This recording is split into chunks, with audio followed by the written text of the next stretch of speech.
Me tomaste em teus braços e me deste salvação. Teu amor tem derramado em meu coração. Eu não sei como agradecer-te o que tens feito por mim.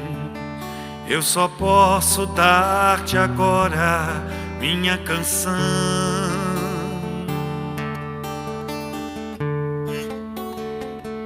Para dar-te graças, graças, Senhor, graças, meu Senhor Jesus. Para dar-te graças, graças, Senhor, graças, meu Senhor Jesus.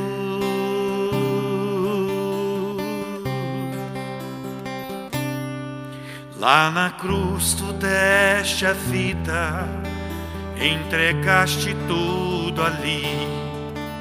Vida eterna tu nos deste ao morrer. Por teu sangue tenho entrada ante o trono celestial. Posso entrar confiadamente ante a ti.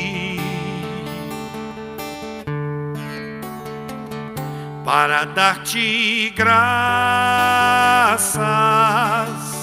graças, Senhor, graças, meu Senhor Jesus.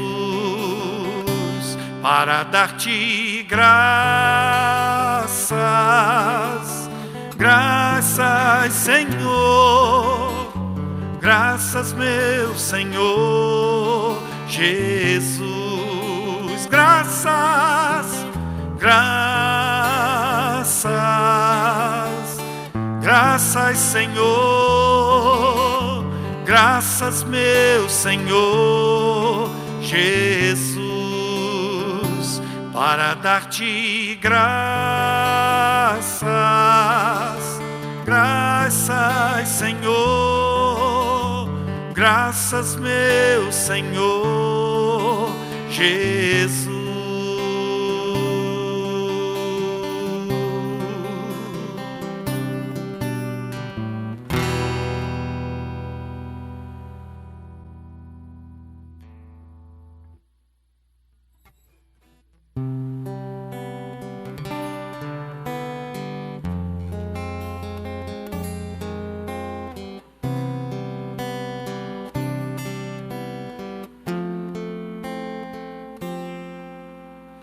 Cristo levou sobre si as nossas dores. Ele levou sobre si as nossas transgressões. O castigo que nos traz a paz estava sobre ele, e por suas chagas fomos sarados. Ele tomou sobre si as nossas maldições. Ele sofreu para que tivéssemos perdão. O seu sangue derramou para nos resgatar das trevas e nos lavar de toda iniquidade. Jesus, pão da vida. Jesus, luz do mundo,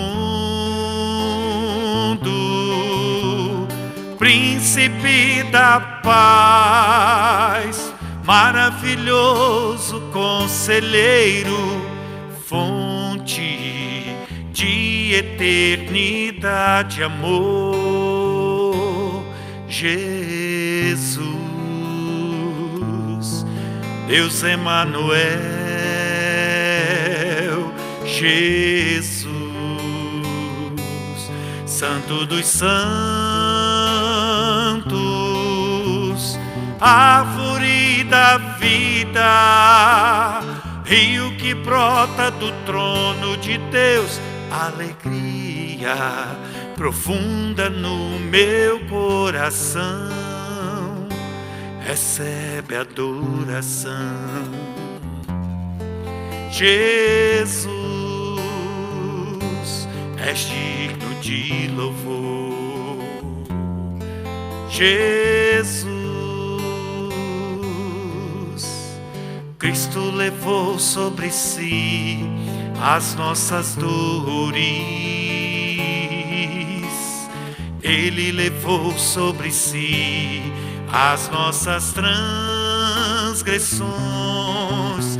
O castigo que nos traz a paz estava sobre ele, e por suas chagas fomos sarados. Ele tomou sobre si as nossas maldições. Ele sofreu para que tivéssemos perdão. O seu sangue derramou para nos resgatar das trevas e nos lavar de toda iniquidade. Jesus, pão da vida. Jesus, luz do mundo, príncipe da paz, maravilhoso conselheiro, fonte de eternidade, amor. Jesus, Deus Emanuel, Jesus, Santo dos Santos, árvore da vida, rio que brota do trono de Deus, alegria profunda no meu coração, recebe adoração. Jesus, és digno de louvor. Jesus, recebe adoração. Jesus, és digno de louvor.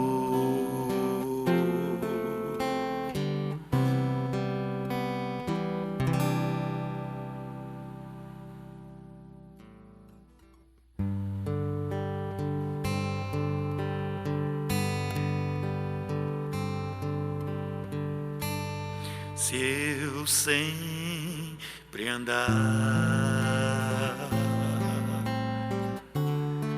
confiando no Senhor, sempre vou falar que grande é o seu amor. Meu Jesus me fez feliz, vivo sempre a cantar, e o meu canto diz que grande é o seu amor. Por isso eu quero que hoje você se encontre com Jesus e que a sua vida se transforme num eterno sorrir, e que Deus enxugue teu pranto e que lhe dê uma grande paz, e que você sinta em sua vida o seu grande amor. O Senhor me fez feliz, vivo sempre a cantar, e o meu canto diz que grande é o seu amor. Por isso eu quero que hoje você se encontre com Jesus, e que a sua vida se transforme num eterno sorrir, e que Deus enxugue teu pranto e que lhe dê uma grande paz, e que você sinta em sua vida o seu grande amor,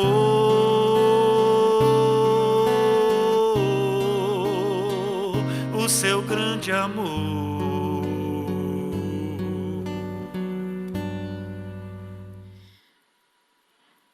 Paz do Senhor Jesus, meus amados irmãos. Amém? Deus é bom em todo tempo. Grandes coisas tem feito o Senhor por nós, e por isso nós estamos alegres.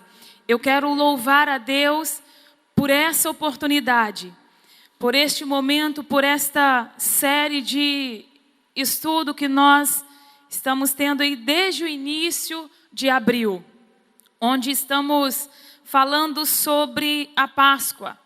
E já foi ministrado, sobre a instituição da Páscoa, foi falado sobre a ceia, sobre Jesus no Getsêmani, e hoje eu quero conversar com os irmãos sobre a crucificação e morte de Jesus.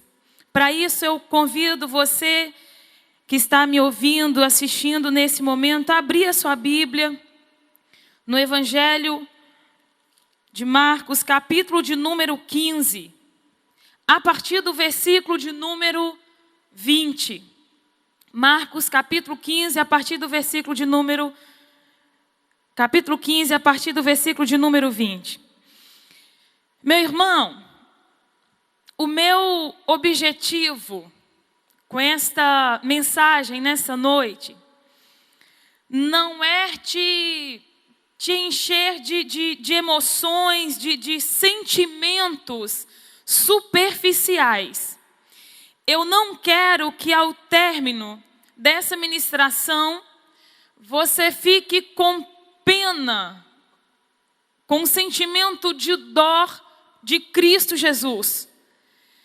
Mas o meu objetivo com essa ministração nessa noite é que você entenda a razão, o propósito e a relevância da crucificação de Cristo para a nossa vida.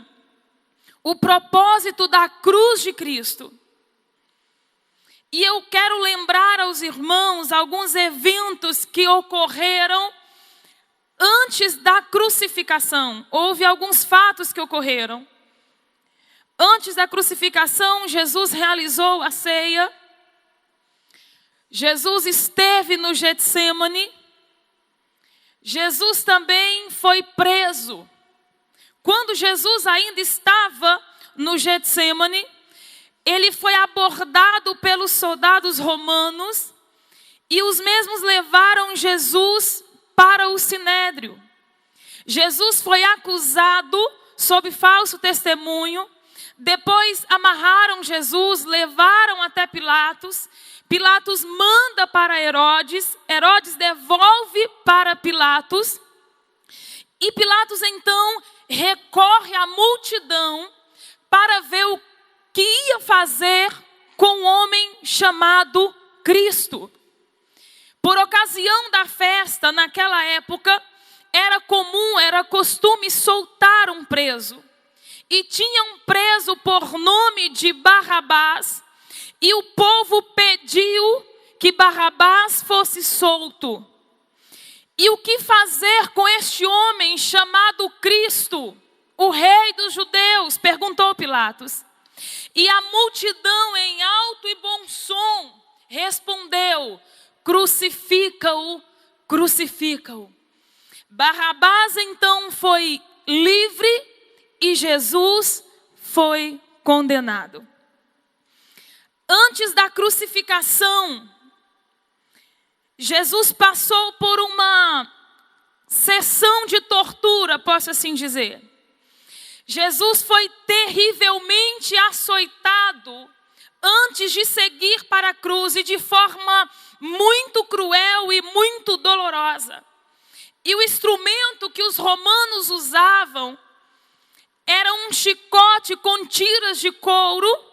Nas suas pontas tinham pedaços de ossos cortantes, ganchos de metal. Esse castigo ele era tão doloroso que algumas pessoas eles não suportavam, morriam em decorrência da quantidade de ferimentos, da quantidade de sangue que havia perdido. Houve zombaria, insultos, escarneceram de Jesus e depois providenciaram uma coroa de espinho e colocaram sobre a cabeça de Jesus.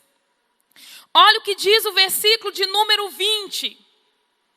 Depois de o terem escarnecido, despiram-lhe a púrpura e o vestiram com as suas próprias vestes.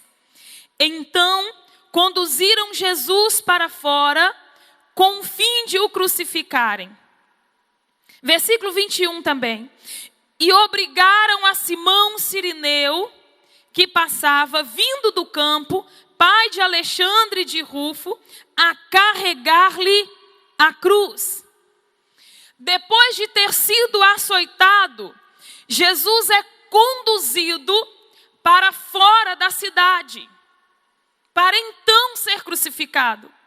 Jesus agora começa a trilhar essa via dolorosa em direção ao Calvário, onde será crucificado. Todo homem condenado, ele era obrigado a carregar o seu próprio instrumento de execução, ou seja, a cruz.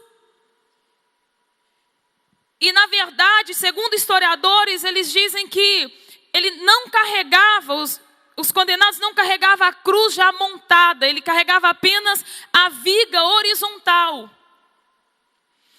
E Jesus agora carrega aquele madeiro em seus ombros. E em algum momento da caminhada, o versículo 21 vai dizer que os soldados eles obrigaram Simão Cirineu a ajudar Jesus a carregar a cruz. Ele estava vindo do campo, estava passando por ali. E os soldados obrigam ele a ajudar Jesus a carregar a cruz. Eu não sei em que momento foi esse, já estava perto do Calvário, a Bíblia não deixa isso claro. Mas eu acredito que devido às dores de Jesus, o seu corpo está dilacerado, Jesus já está debilitado.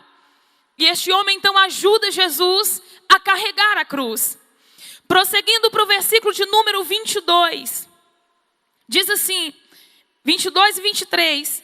E levaram Jesus para o Gólgota, que quer dizer lugar da caveira. Deram-lhe a beber vinho com mirra.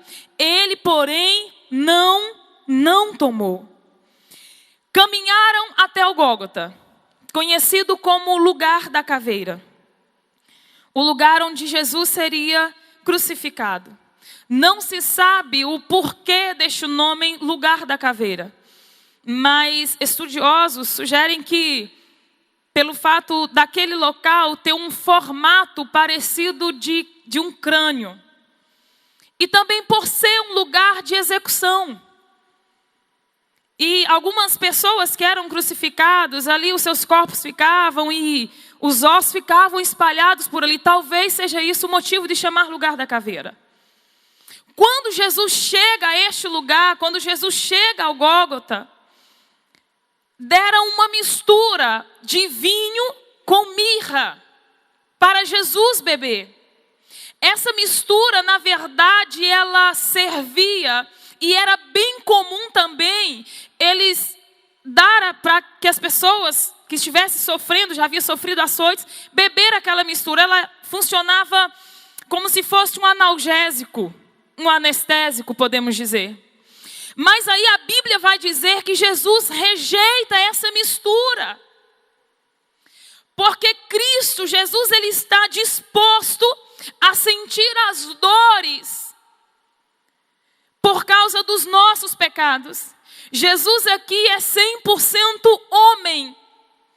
E ele sente no seu corpo as dores de tudo aquilo que já havia acontecido com ele. Jesus não usa nenhum meio sobrenatural para que a sua dor fosse aliviada. Então Jesus rejeita essa mistura. Versículo 24 e versículo 25 diz assim: então o crucificaram, repartiram entre si as vestes dele, lançando-lhe sorte para ver o que levaria cada um. E era a hora terceira, quando crucificaram. A crucificação era a forma mais cruel e humilhante daquela época. Era uma morte dolorosa, lenta. A crucificação era para estrangeiros. A crucificação era para os piores criminosos. A cruz era símbolo de humilhação, de agonia, onde a pessoa era sujeitada a zombaria e a insultos. Eram 9 horas da manhã, quando crucificaram Cristo Jesus. Jesus agora está ocupando o lugar de um criminoso. Jesus agora está ocupando o lugar de um malfeitor. O sangue de Cristo agora está vertendo sobre aquele madeiro. E deixa eu lhes dizer uma coisa aqui nesta noite. O sangue de Jesus estava sendo derramado para a remoção do nosso pecado, para a remoção da nossa culpa.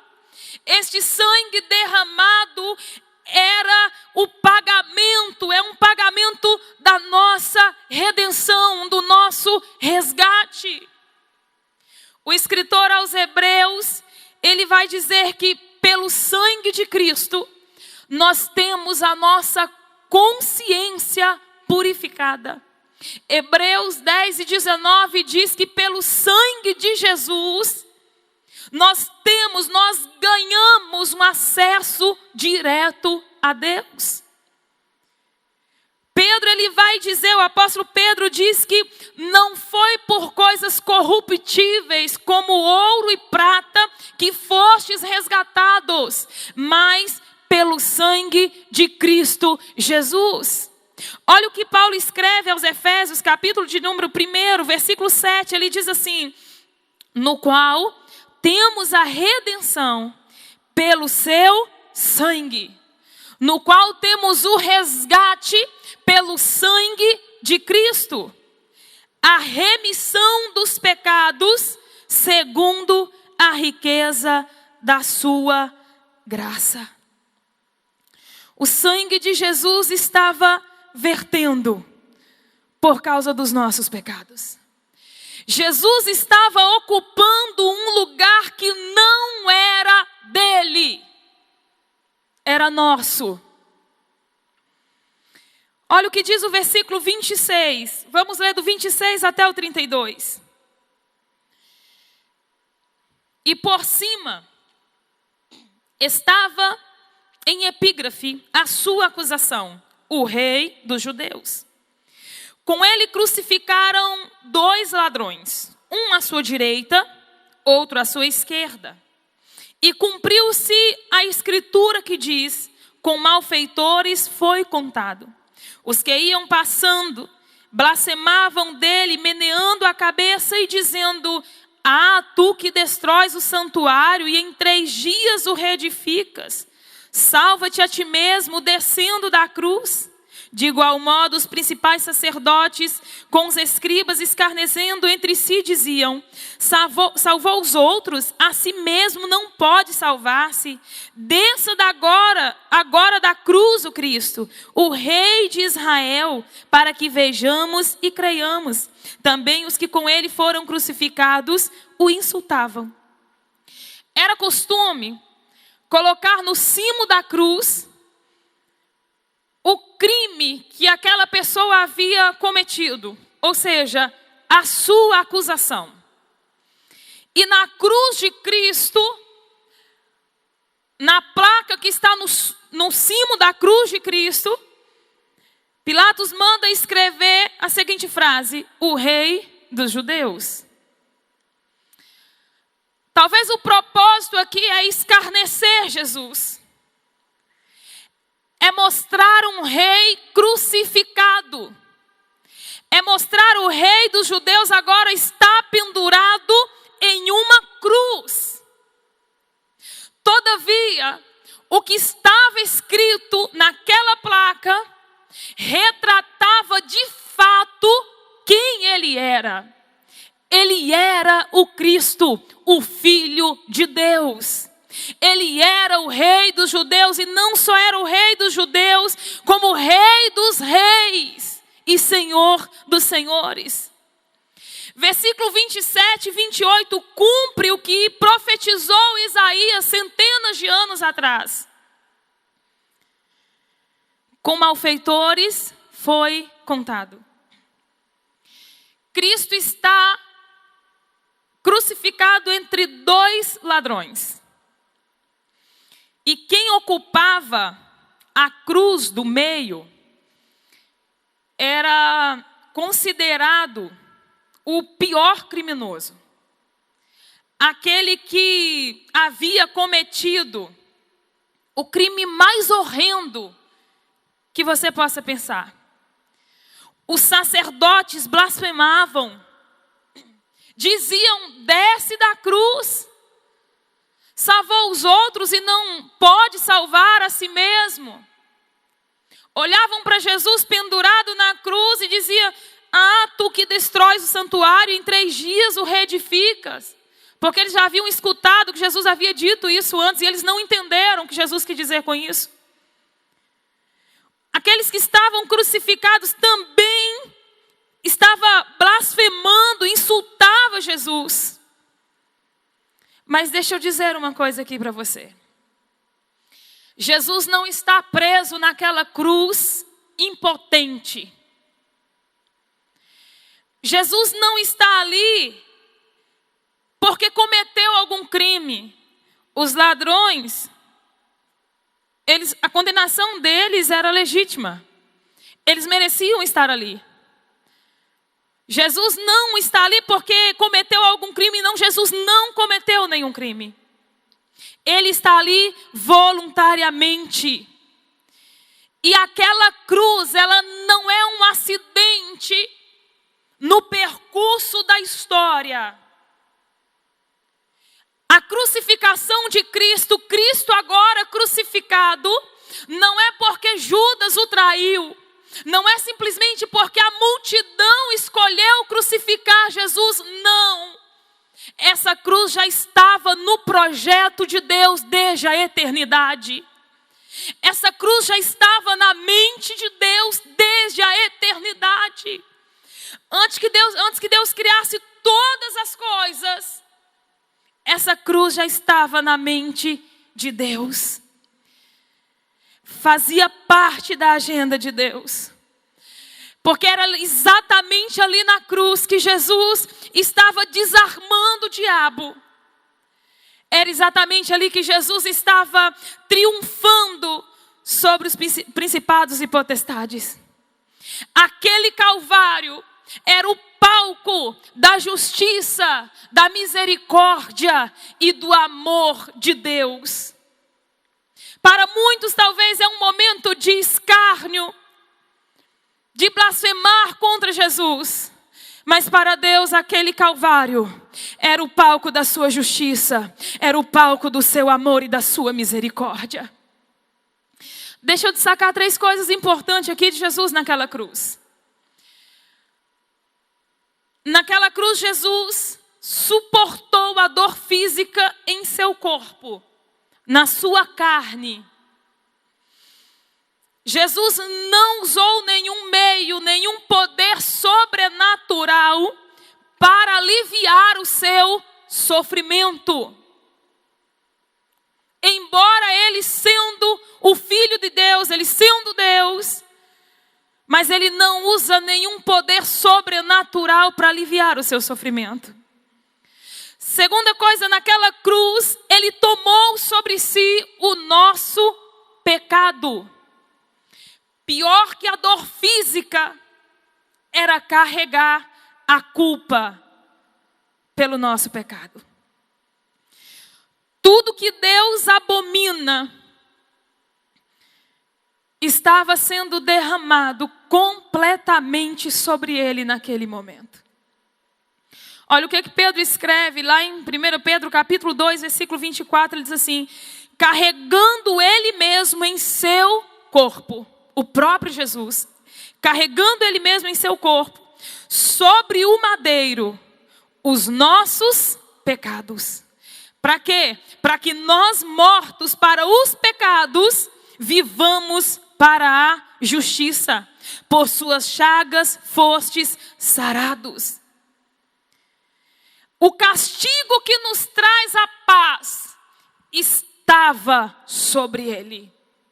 Jesus carregou o meu, o seu, o nosso pecado sobre ele, sobre aquele madeiro. Porque nós estávamos mortos nos nossos pecados. Nós não tínhamos condições de lavar a nossa alma, de limpar a sujeira da nossa vida. Nós não temos condições de reformar o nosso próprio coração. Mas Jesus faz isso por nós. Jesus estava fazendo isso por nós. Terceira coisa importante é que naquela cruz, Jesus, ele suporta, ele toma sobre si, ele suportou sobre ele a ira de Deus. Sobre Cristo foi derramado toda a fúria da ira de Deus. Toda a fúria da ira de Deus estava sendo derramada agora sobre ele. Nós estávamos debaixo da ira de Deus. Tudo que nós fazíamos era atrair a ira de Deus sobre nós. Mas por meio do seu sacrifício perfeito, nós fomos perdoados e afastados da sua ira. O objetivo de Deus era restaurar a sua criação. A criação que foi corrompida, uma criação que estava caída. A aliança havia sido rompida, a comunhão do ser humano com Deus foi rompida lá no Éden. O pecado impôs um governo de morte sobre a humanidade. A desobediência gerou uma catástrofe e todos nós fomos destituídos da glória de Deus. E agora? O que faremos? o que será dessa humanidade? Aí no Antigo Testamento, já foi falado nos outros estudos anteriores, que para que o pecador restaurasse a sua comunhão com Deus, para que fosse restaurada a comunhão dele com Deus, isso acontecia por meio de um sacrifício de um animal. Mas hoje, não precisa mais desses sacrifícios, porque Cristo se ofereceu em sacrifício e de forma definitiva. Jesus é o que João Batista diz: o Cordeiro de Deus que tira o pecado do mundo. O Cordeiro de Deus que tira o meu pecado, o nosso pecado. Jesus era o Cordeiro de Deus. Era um plano, um projeto de Deus desde a eternidade. Jesus está neste momento crucificado. Vamos para o versículo de número 36 e eu vou ler até o 36. Chegada a hora sexta, houve trevas sobre a terra, até a hora nona. A hora nona clamou Jesus em alta voz, dizendo: Eloi, Eloi, lama sabachthani, que quer dizer: Deus meu, por que me desamparastes? Alguns dos que ali estavam ouvindo isto diziam: vede, chama por Elias. E um deles correu a embeber uma esponja em vinagre e, pondo-a na ponta de um caniço, deu-lhe de beber, dizendo: deixai, vejamos se Elias vem tirá-lo. Ao meio-dia, era a hora sexta, uma escuridão cobre a terra, em pleno meio-dia. Eu imagino que os judeus lembraram de um evento como este lá no passado, que aconteceu com seus pais. Na penúltima praga lá no Egito. Antes do cordeiro pascal ser morto, a Bíblia vai dizer que houve trevas sobre a terra por 3 dias.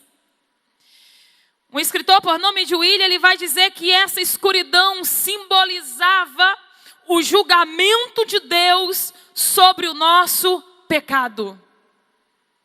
3 horas de escuridão sobre a terra. E o versículo 34 diz que a hora nona, às 3 horas da tarde, Jesus grita, Jesus em alta voz, ele clama, dizendo: Deus meu, por que me desamparastes? E deixa eu lhe dizer uma coisa, essa frase, ela não diz respeito ao sofrimento físico de Jesus. O momento aqui em que Cristo se sente desamparado por Deus, não é porque Deus agora não aguenta ver o sofrimento físico dele e distancia do seu filho Jesus. Não é isso. É porque nesse momento o nosso pecado estava sobre Jesus. Essa separação do Pai é porque nesse momento o pecado do mundo inteiro, todas as nossas mazelas estava sobre Jesus. E a Bíblia diz que Deus, ele é tão puro, ele é santo, que os seus olhos não podem contemplar o mal, que os seus olhos não podem contemplar a iniquidade. Estava sobre ele o nosso pecado. Estava sobre ele o nosso pecado. O versículo 37 diz assim: mas Jesus, dando um grande brado, expirou.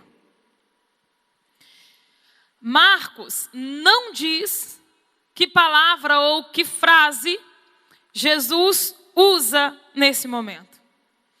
Mas João e Lucas, ele registra em seus escritos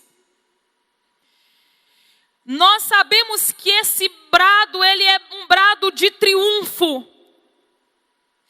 É um brado de vitória. Jesus estava dizendo, antes de morrer, Jesus está dizendo, está consumado. Jesus está dizendo, está cumprida, a missão está cumprida. Jesus estava dizendo, a sua conta está paga. Jesus estava olhando para mim dizendo, Célia, a sua dívida está paga. Está consumada. Aí o versículo 38 diz assim: e o véu do santuário rasgou-se em duas partes, de alto a baixo. Havia o tabernáculo, o templo, e havia uma separação do lugar santo para o lugar santíssimo. E essa separação era feita por um véu. Esse véu separava o lugar santo do lugar santíssimo. O lugar santíssimo era onde estava a presença de Deus. Isso significa que esse véu, ele separava o povo da presença de Deus. Só o sumo sacerdote é que podia entrar no lugar santíssimo e oferecia sacrifício de sangue para expiação do pecado do povo. Esse véu deixa claro para mim, deixa claro para nós, que era impossível qualquer um chegar à presença de Deus. Mas aí o versículo de número 38, Marcos registra que esse véu foi rasgado em duas partes, de alto a baixo, quando Jesus morre ali naquela cruz. Jesus morre e esse véu é rasgado. E o que isso quer dizer para nós? Isso significa que o Santo dos Santos agora está aberto para todos. O véu rasgado significa que Jesus abriu o caminho e que Ele é o novo e vivo caminho. O acesso a Deus está livre. Quando o véu é rasgado, Deus estava dizendo, esse sacrifício anula todos os outros. Jesus é o nosso sumo sacerdote eterno. Hebreus capítulo 10, versículo 19, diz assim: tendo, pois, irmãos, intrepidez, ousadia, para entrar no Santo dos Santos, pelo sangue de Jesus. Versículo 20. Pelo novo e vivo caminho que Ele nos consagrou pelo véu, isto é, pela sua carne. Pela sua carne se abre o caminho direto a Deus. Pelo seu sacrifício, o acesso a Deus está livre. Quando o véu se rasga naquele momento, Ele está dizendo, você é livre para falar com Deus. Ele estava dizendo, você tem acesso a Deus, ninguém mais precisa fazer isso por você. Quando este véu é rasgado, Jesus estava nos dizendo, você pode chegar até Deus e chamá-lo de Pai. Você pode chegar até Ele e confessar os seus pecados, confessar as suas dores, confessar as suas fragilidades, as suas fraquezas. Foi isso que a cruz, era exatamente isso que a cruz estava nos oferecendo. Era um acesso livre a Deus. Jesus é o nosso sumo sacerdote eterno. Ele foi o próprio sacrifício. Olha o que diz o versículo de número 38. Ou melhor, 39, desculpa. Diz assim: o centurião que estava em frente dele, vendo que assim expirara, disse: verdadeiramente, este homem era o Filho de Deus. Ali estava um centurião trabalhando. Era um oficial romano. E eu imagino, irmão, que esse dia não foi um dia comum. Não foi um dia normal para ele. Eu acredito que ele já havia participado, presenciado outras crucificações. Ele já havia, sei lá, até escutado gritos de outros homens que foram crucificados. Mas agora, nesse dia, ele olha para a cruz do meio. Ele olha para Cristo. Ele olha para a cruz e ele vê um homem fazendo totalmente diferente do que os outros faziam. Ele olha para a cruz e ele vê um homem oferecendo perdão para uma multidão que havia crucificado ele. Ele olha para a cruz, esse centurião fixa os seus olhos na cruz.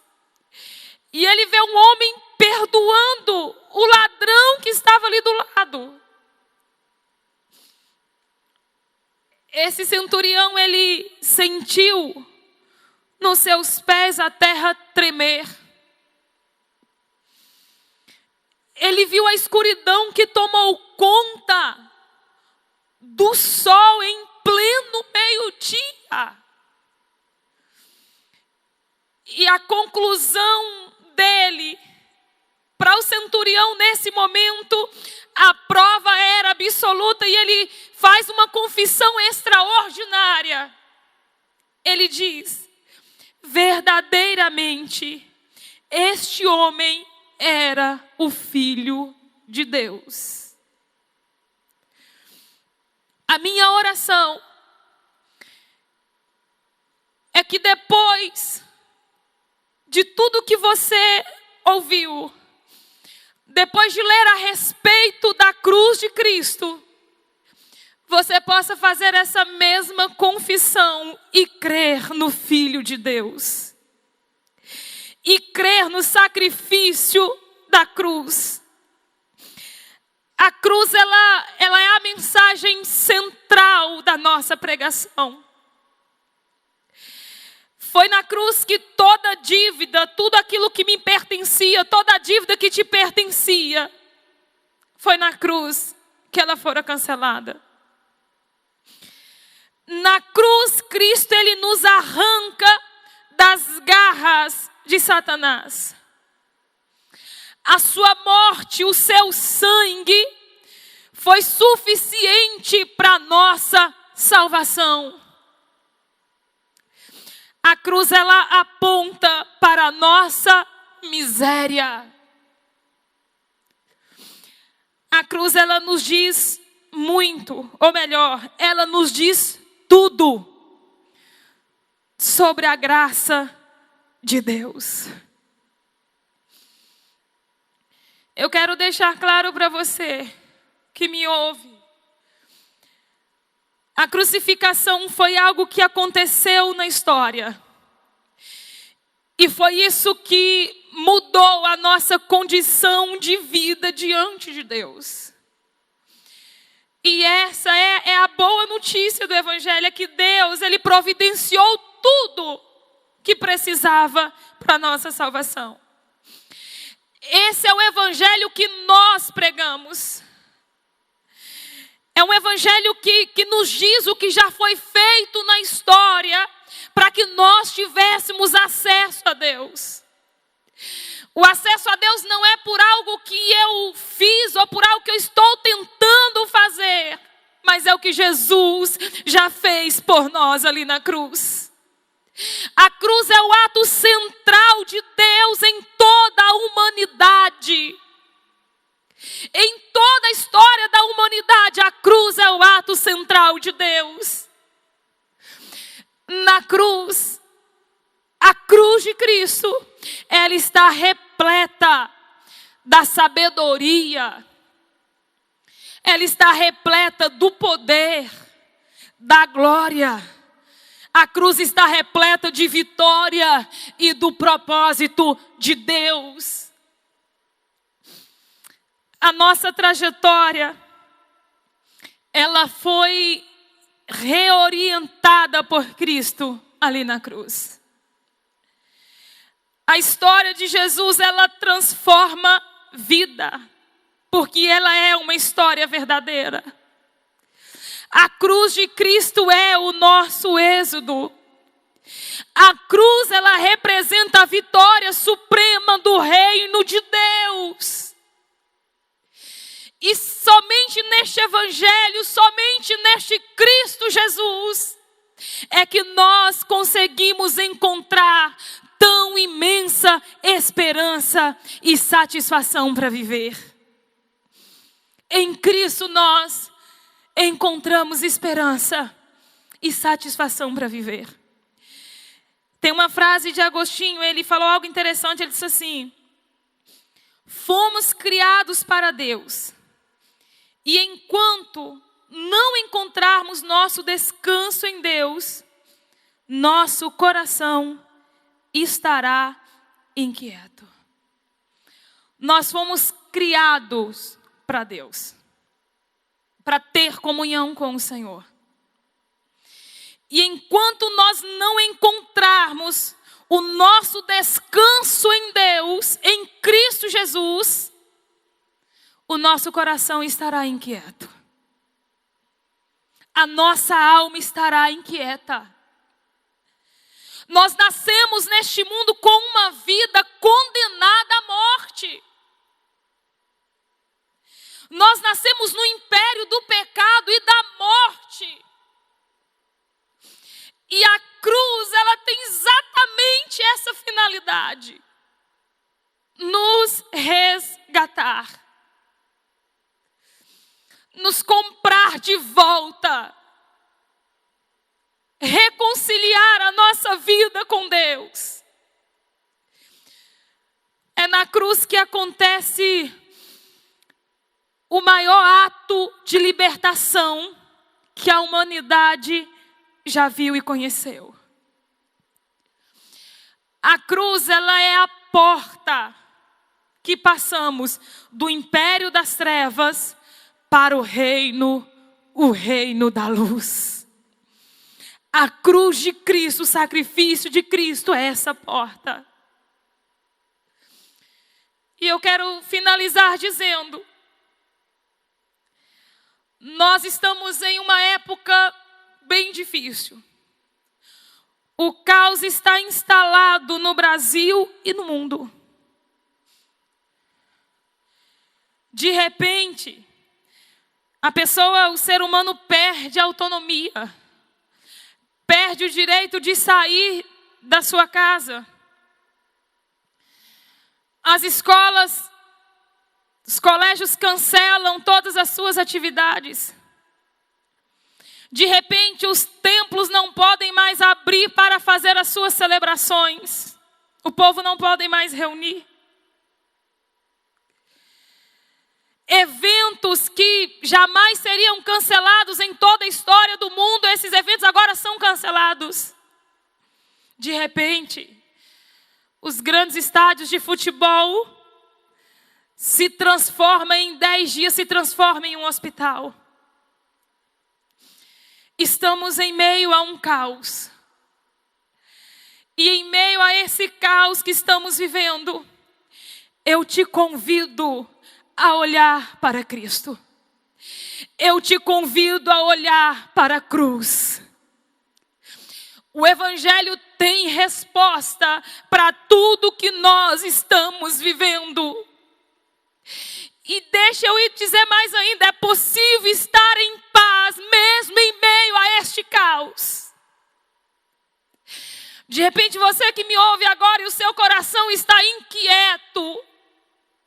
O seu coração está em desespero porque bate a insegurança, bate o medo, bate o desespero. Mas eu te convido a olhar para a cruz, porque a cruz nos assegura que Deus, Ele é realidade dentro, atrás e além desse universo. Jesus, Deus é realidade.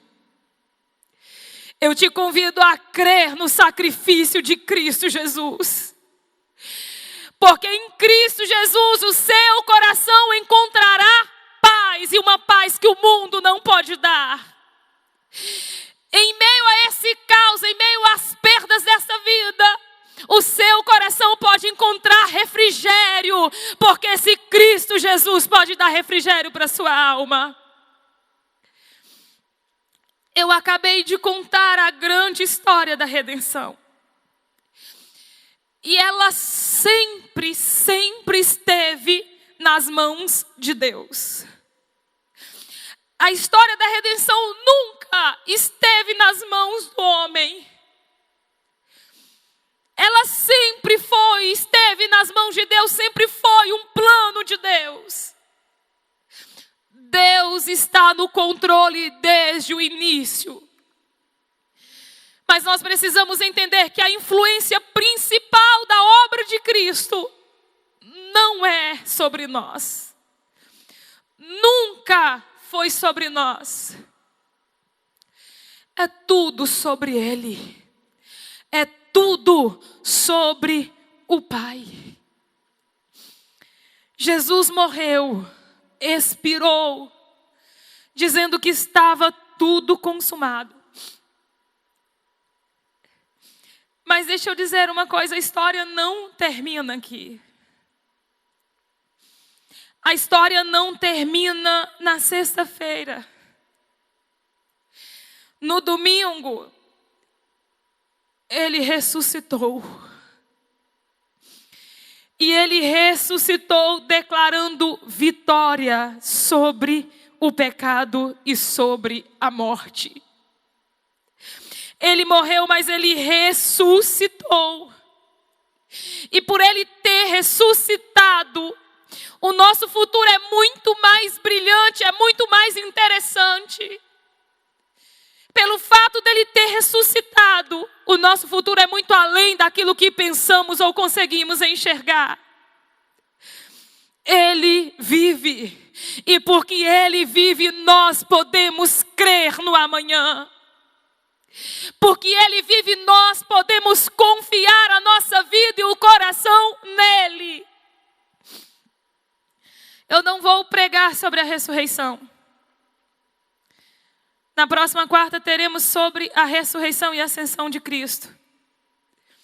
E eu gostaria de finalizar esta ministração com uma frase do Timothy Kelly. Ele disse assim: se você crer no sacrifício substitutivo de Cristo, os maiores anseios de seu coração serão satisfeitos no dia em que você se sentar à mesa para o banquete eterno no reino prometido de Deus. Creia no sacrifício de Cristo Jesus. Eu quero orar por você nesse momento. Orar por sua vida. E talvez você que está assistindo essa ministração nesse momento, e o seu coração, por algum motivo, está inquieto. Talvez a situação em que você esteja vivendo está te deixando inquieto. E talvez você olhe para mim e diz: Célia, será que Deus vai querer alguém como eu? Já fiz tanta coisa, já cometi tanta coisa. Deixa eu dizer uma coisa, Jesus saiu do seu trono de glória e abraçou uma plateia suja. Tem jeito para a sua vida. Tem jeito para a sua história. tem. Jesus perdoa os teus pecados, creia no sacrifício de Cristo Jesus. Jesus tem uma nova vida, Jesus é um novo e vivo caminho. Você não precisa de outra pessoa para intermediar o seu contato com Deus. Você tem acesso livre a Deus. E aonde quer que você estiver, você pode chamar Deus de Pai e dizer: Pai, me perdoa. Feche os seus olhos, eu quero orar com você nessa noite. Pai nosso, Deus Todo-Poderoso, Senhor que está no céu, santificado é o teu nome. Ó Deus, quão grande és tu, Senhor, quão grande és tu, Pai. Mas Deus, eu te louvo e glorifico o teu nome, porque apesar da tua grandeza, da tua majestade, o Senhor se importa conosco. Pai, eu te louvo pelo sacrifício de Cristo Jesus na cruz do Calvário. Obrigado, Jesus, porque nós não teríamos condições de pagar o nosso resgate. Deus, nada do que nós fizéssemos na terra, Senhor, nada disso seria suficiente, Deus, para que pudéssemos ter de volta a comunhão com o Senhor que fora perdida por causa do pecado. Jesus, muito obrigado por perdoar o meu pecado. Por perdoar o pecado do teu povo, Senhor. Exaltado é o nome do Senhor para todo sempre. O Senhor que está no controle de todas as coisas. Nós te adoramos, Senhor. Eu oro, Jesus, por cada pessoa que assistiu essa mensagem, que entendeu essa mensagem. Por aquele, Senhor, que porventura nesse momento está confessando os pecados diante do Senhor e dizendo verdadeiramente, Ele era o Filho de Deus, Ele é o Filho de Deus. Que o Espírito Santo do Senhor abrace nesse momento, Deus. Ó Deus, esse coração inquieto e preocupado, Senhor. Esse coração aflito, ó Deus, nesse momento que o Senhor possa acalmá-lo, ó Pai. Porque nós podemos descansar os nossos corações em Ti, Senhor. Ó Deus, nós te adoramos, Pai. Muito obrigado por tudo, Jesus. Toda honra e toda glória, todo louvor é para o Senhor, Pai. Tudo é sobre o Senhor. E nada sobre nós. Muito obrigado, Jesus. Deus abençoe a vida dos irmãos. Deus abençoe a sua casa. E não perca o encerramento desta série na próxima quarta. Deus te abençoe em nome de Jesus.